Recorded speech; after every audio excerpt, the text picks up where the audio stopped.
Welcome to the deep dive. We take a whole stack of sources, pull out the key insights, the really important stuff just for you.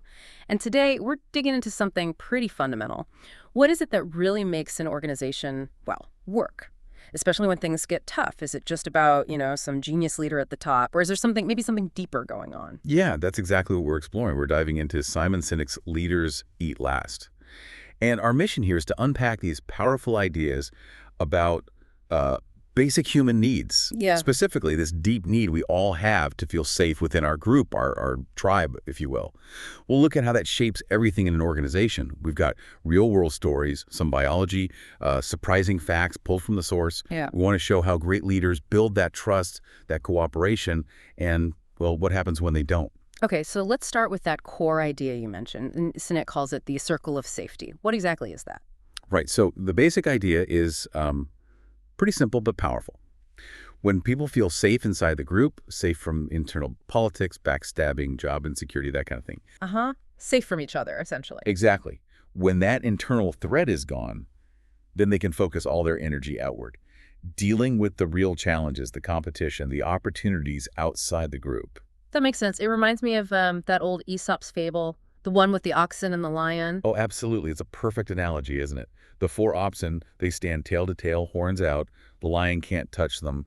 They're safe because they're united, protecting each other internally. But then they start arguing, right? They separate. And boom, the lion picks them off, one by one. It just shows how crucial that internal unity and trust is for protecting against external dangers. Without it, you're vulnerable. And Sinek gives some really intense examples of this in action, particularly from the military. There's this incredible story about an A-10 pilot, call sign Johnny Bravo, in Afghanistan. Yeah, it's quite something. He and his wingman are providing air support, but there's thick cloud cover. They can't see the ground troops at all, only talk on the radio. And then they hear those words, troops in contact. Which is, the worst thing you can hear. It means the soldiers on the ground are under attack right now. And Johnny Bravo, he apparently used to really try and imagine what it felt like for those guys on the ground during training. So he felt that connection. Deeply. So he makes this incredibly risky decision. He decides to fly down into the clouds, into this valley, blind, knowing he could hit a mountain, or worse, hit his own guys. Wow. So what did he do? He started counting out loud, literally counting, firing his gun for just a few seconds, pulling up hard, turning, trying to gauge where he was, where the enemy might be, based only on radio calls. His wingman followed. They did this repeatedly, flying blind, counting, firing. Again and again, incredibly dangerous. But that night, 22 American soldiers went home alive, 0 casualties, because he extended that circle of safety, put himself at risk for them. That's powerful. It really hammers home that idea of leadership as protection, even at personal cost. It absolutely does. It shows how empathy, that willingness to risk for others, directly saves lives and builds that intense trust. Okay, so that's a battlefield example. But can this same idea, the circle of safety, really work in, say, a typical company, a factory floor? Well, Sinek argues yes, absolutely. He tells the story of Hasten Sandiaker, a manufacturing company that was acquired by Barry Wehmiller, led by CEO Bob Chapman. And what was it like there initially? Pretty bleak, actually. You had time clocks everyone had to punch, bells telling people when they could take breaks. Even the parts cages were locked up. Like they expected people to steal. Exactly. Workers like Mike Merck and Ron Campbell, they talked about just feeling completely distrusted. Like management was always watching, waiting for them to mess up or take something. Not exactly an environment for peak performance. Not at all. So Chapman comes in with his philosophy, what he calls truly human leadership. And the first thing he does is, listen, Ron Campbell points out this difference. Office workers trusted, factory workers treated like potential criminals. So Chapman actually listened to that. He did. And then he did something pretty radical for the time. He got rid of the time clocks, got rid of the bells, and he unlocked the parts cages. Wow. Just like that. What happened? Did things fall apart? Did stuff get stolen? That's what you might expect. Yeah. But no, the impact was, well, profound. Mike Merck, who had been there 14 years, said he never thought he could actually enjoy coming to work. And the theft. 0. Absolutely 0 theft after the locks came off. Instead, cooperation went up. People started taking better care of the machines. Fewer breakdowns. So trust actually led to more responsibility. Exactly. It shifted from feeling like an obligation to feeling pride. People started working for each other, helping each other out, not just punching a clock for the company. They felt safe from internal suspicion. It's amazing how changing that internal environment, removing that feeling of threat from within, just unlocks people's natural inclination to cooperate. Right, you stop wasting energy worrying about internal dangers, and you can focus on the actual work, the external challenges. Okay, so we see the behavioral shift, but Sinek goes deeper, right? Into the chemistry inside us. What's happening biologically? Yeah, this is where it gets really interesting. He talks about four main chemicals in our bodies that act as incentives, driving our behavior. Two are what he calls the selfish chemicals. Selfish. How so? Well, there's endorphins and dopamine. Endorphins mask physical pain, like, a runner's high, helps us push through. Dopamine is that satisfaction chemical. You get it when you find something you were looking for or achieve a goal. Finish a project, hit a target. Ah, that feeling of accomplishment. Check something off the list. Precisely. It Yeah. feels good. And it's designed to keep us focused on achieving goals, hunting, building. But dopamine is also highly addictive, Addictive like. like that buzz you get from a notification on your phone. A like, a text, an email, ding, flash, buzz. Instant gratification. It's a short-term hit. And Sinek connects this to problems in business. Yeah, he argues that when companies focus too much on rewarding individual performance with short-term dopamine hits, bonuses tied to numbers, quick wins, it can actually undermine the long-term trust and cooperation needed for stability. Okay, so those are the selfish ones. What about the others? Then you have the selfless chemicals, Mm-hmm. serotonin and oxytocin. Serotonin is the leadership chemical, in a way. It's that feeling of pride, of status, of confidence you get when you feel respected by others, when your contribution to the group is recognized. Like getting an award or maybe public praise. Exactly. Or like Sally Field's Oscar speech, "You like me, you really like me." It's about feeling valued by the group. It reinforces bonds. And oxytocin, I've heard that called the love drug or something. Kind of. It's more the chemical of connection, trust, loyalty, empathy. It's released through physical touch, a handshake, a hug, also through acts of generosity, or even just spending quality time with people. Witnessing acts of kindness can release it too. So it's about bonding. Deep bonding. And unlike dopamine's quick hit, oxytocin is long-lasting. It builds strong, stable relationships. It literally makes us healthier and helps us cope with stress. And this ties back to the circle of safety how. A strong circle of safety is basically an environment designed to maximize serotonin and oxytocin. When people feel safe and trusted, these selfless chemicals flow freely. People cooperate, look out for each other, build real connections. Okay, but what's the flip side? What happens chemically when that safety isn't there? When people feel threatened internally? That's when cortisol comes in, the stress hormone. It's designed for short bursts, the fight or flight response, mobilizing energy to deal with an immediate threat. Like seeing that lion from the fable. Exactly. But the problem is, in unhealthy work environments, that threat feels constant. The politics, the fear of layoffs, the demanding boss, it triggers a steady drip, drip, drip of cortisol. And that's bad. Really bad. Cortisol is supposed to be temporary. Long-term exposure inhibits oxytocin, shuts down non-essential systems like growth and our immune response. It literally makes us sick. Wow. So workplace stress isn't just unpleasant, it's physically harmful. Absolutely. The source cites studies linking unhappy work environments to higher rates of depression, anxiety, even heart disease. One study found feeling unrecognized at work was a bigger risk factor for heart problems than some traditional factors, mostly because of that lack of control. Lack of control. That's interesting.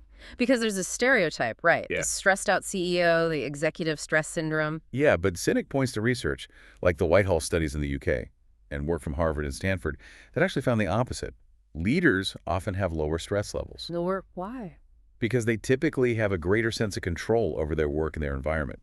It's the people lower down the ladder, feeling less control, less safety, who often bear the brunt of the chronic stress, the cortisol. Which is kind of ironic if the leader's decisions are creating that stress for others. Precisely. It raises a huge question about responsibility. If our jobs in these unsafe cultures are literally making us sick, how did we even get to this point? Yeah, how did we lose our way? How did creating these circles of safety become, well, less common? Sinek looks at history, doesn't he? He does. He suggests a kind of historical shift in ethos. away from service and collective good towards more self-interest.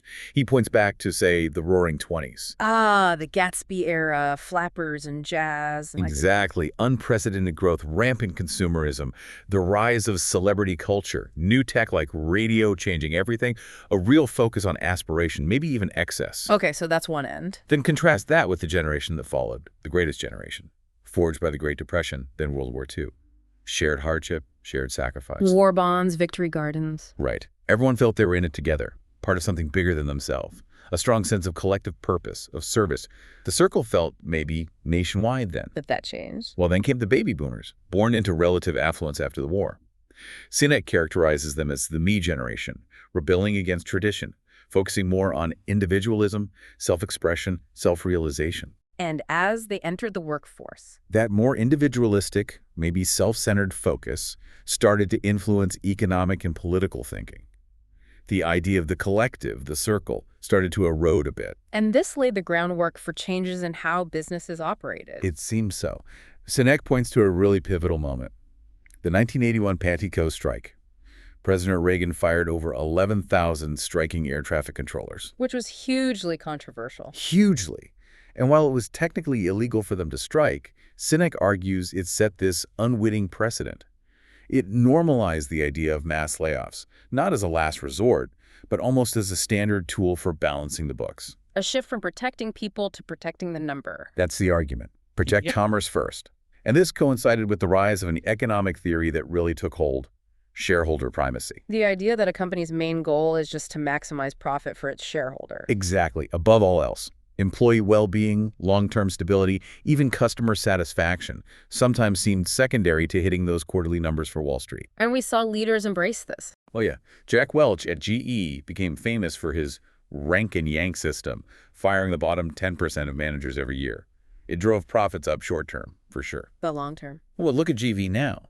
Sinek points out that before its recent breakup, a huge chunk of its profit came from its financial arm, not its core industrial business, suggesting maybe that relentless short-term focus wasn't sustainable for the whole company's health. And prioritizing numbers over people can have truly devastating consequences, right? Not just financial. Absolutely catastrophic. Out. Think about the BP Deepwater Horizon disaster. Sinek highlights BP's track record leading up to it, cutting corners on safety, pushing schedules to save money, racking up hundreds of safety violations compared to single digits for competitors, All in the name of efficiency and shareholder value. until it led to immense human tragedy and environmental disaster, costing far more than any savings. It's stark. Even Jack Welch himself later called prioritizing shareholder value above all else the dumbest idea in the world. He said it should be an outcome, not the driving strategy. This focus on numbers, on efficiency, it seems to lead somewhere else too. Something Sinek calls abstraction, dehumanization. Right. He quotes Stalin chillingly: "The death of one man is a tragedy. The death of a million is a statistic." When people become numbers on a spreadsheet, metrics, data points. It's easier to make decisions that harm them without fully realizing it. Exactly. Scale and technology in modern business can create distance. Decision makers are removed from the direct human impact of their choices. People become abstract. He connects this to the Milgram experiment, doesn't he? The one with the electric shocks. Yes, the obedience studies from the 60s, where ordinary people were told by an authority figure to give what they thought were increasingly painful, even dangerous shocks to another person, an actor, in the next room. And the results were terrifying. Horrifying. When the participant couldn't see or hear the learner scream, something like 65% went all the way to the maximum voltage just because the guy in the lab coat told them to. But if they could see or hear the person, or had to physically touch them, Compliance dropped significantly. The closer the human connection, the harder it was to inflict harm. Abstraction enabled cruelty. and this applies to business how? When leaders are detached from the human reality of their employees or customers, when they only see numbers, it becomes easier to make decisions that cause harm. Think of the Peanut Corporation of America knowingly shipping salmonella-tainted peanut butter because the CEO, Stuart Parnell, was focused on huge dollars. Or maybe less overtly evil, like complex tax avoidance strategies. Right, like Apple routing billions through subsidiaries to minimize taxes. Legally complex may be permissible, but does it feel right when you think about the societal contribution? When people are just abstract metrics, the ethical lines can blur. It's easier to justify actions that benefit the numbers, even if they negatively impact real people. Okay, so if abstraction and shareholder primacy have eroded the circle of safety, how do we start rebuilding it? How do we fight that dehumanization? Sinek offers practical steps, right? He does. It starts with actively managing the abstraction.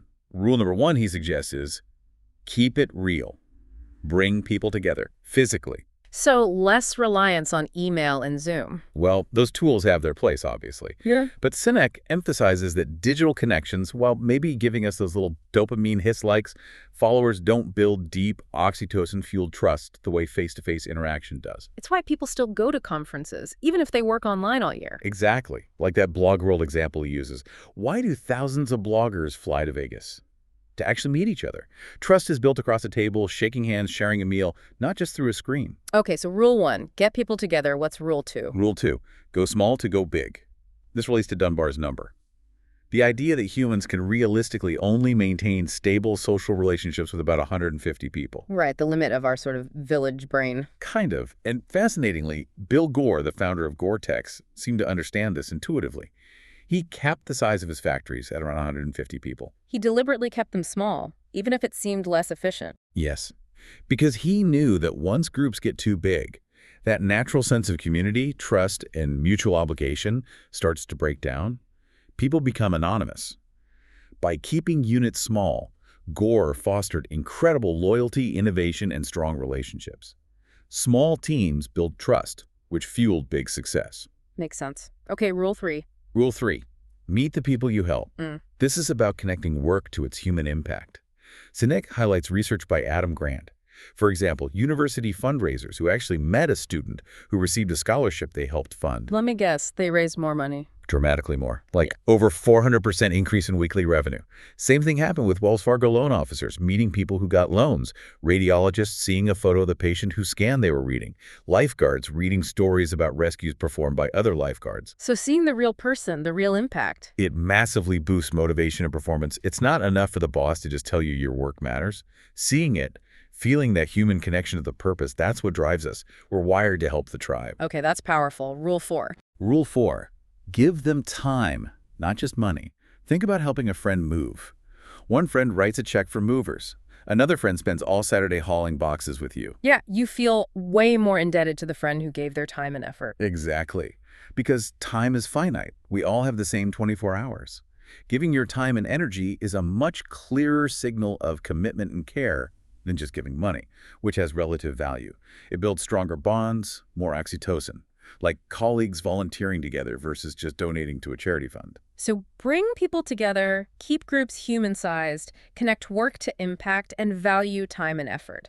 These are ways to fight abstraction. Right. But beyond these rules, it's about leadership, fundamentally leading with integrity and focusing on culture. Culture matters. You see that contrast Sinek draws between, say, Goldman Sachs changing its culture. Yeah, shifting from that old long-term greedy partnership model where partners looked out for the firm's future to a more cutthroat, short-term profit focus with big layoffs. It damaged their reputation. And compare that to the Taj Mahal Palace Hotel in Mumbai during the terrorist attacks. Incredible story. Employees, many low-paid, risked, and even gave their lives to protect guests. Why?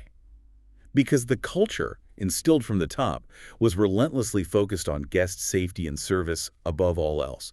They felt like family, protecting their home. Or like 3M, with its culture of innovation through collaboration. Right. Sharing ideas across divisions, allowing time for experimentation. It's built on trust and a shared purpose, not just internal competition.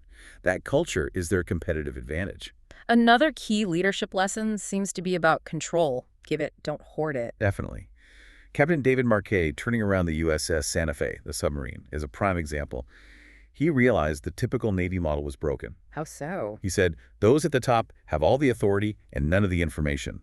Those at the bottom have all the information and none of the authority. So the people actually doing the work, who knew the sub best, couldn't make decisions. Exactly. So Marquet flipped it. He started empowering his crew, pushing decision-making down to where the information was. He focused on their success, not just giving orders. And they went from worst to first in the fleet. Giving control built competence and commitment. And alongside giving control, there's integrity. That seems critical. Absolutely non-negotiable for trust. Sinek uses the Marine Corps example. A candidate at officer school gets kicked out not for falling asleep on watch, which is serious, but for lying about it afterwards. Because the lie destroys trust, which is essential in combat. And essential in any team. Integrity means your words, your actions, your intentions, they all line up. Leaders have to tell the truth, even when it's hard or embarrassing. Like that Bank of America example with the debit card fee they tried to introduce. Right. They faced huge backlash and reversed it, but their initial statement was some PR spin about listening to customers. It rang hollow.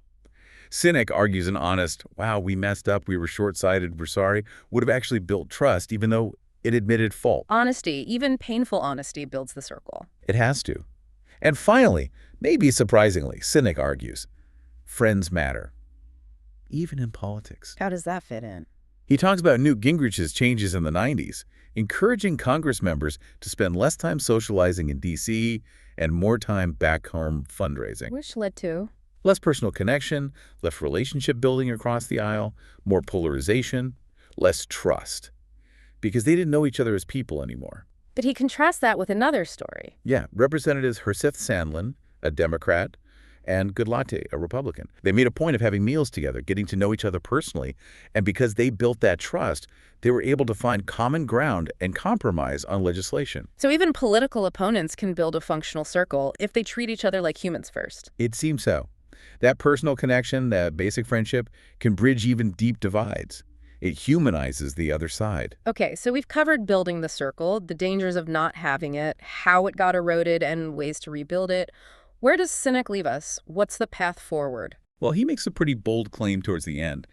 He suggests we're living in a society of addicts. Addicts to what? To dopamine, essentially.